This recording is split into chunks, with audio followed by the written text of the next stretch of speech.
Tout le monde connaît le champagne. Ce vin blanc pétillant qu'on boit pour célébrer un événement, synonyme de prestige dans le monde entier. Mais connaissez-vous son origine, sa fabrication et le lexique associé?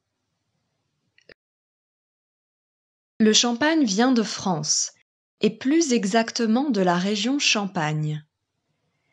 Attention, on dit le champagne pour parler du vin et la Champagne pour désigner la région française.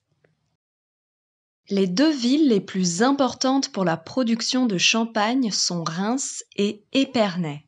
Pour faire le champagne, on utilise le pinot noir, le pinot meunier et le chardonnay.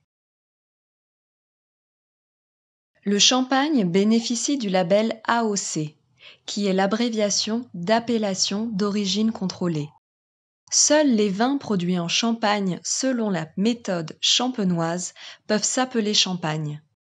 Il existe partout en France des vins similaires, comme le crément d'Alsace, le crément de Loire, la clairette de Die ou la blanquette de Limoux. Pour désigner ces vins, on ne dit pas champagne, mais mousseux. Voici les étapes de la méthode champenoise. Tout d'abord, on récolte le vin. Ensuite, on le presse. Puis, on procède à la fermentation. Le sucre se transforme en alcool et en gaz carbonique. On obtient un vin tranquille, non effervescent. Ensuite, on mélange différents vins ensemble et on ajoute du sucre et des levures. La seconde fermentation se fait en bouteille. C'est la prise de mousse. Le gaz carbonique donne de la mousse et des bulles.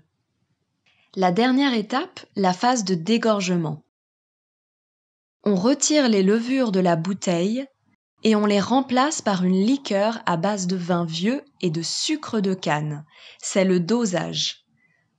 Et enfin, on obtient du champagne. En fonction du pourcentage de sucre, on obtient un vin effervescent, brut, demi-sec ou doux. Les champagnes les plus connus dans le monde sont Moët Chandon, Veuve Clicquot, Nicolas Feuillat et Mumm. Et maintenant le vocabulaire. La flûte, la bouteille, l'étiquette, les bulles, le bouchon, le tire-bouchon,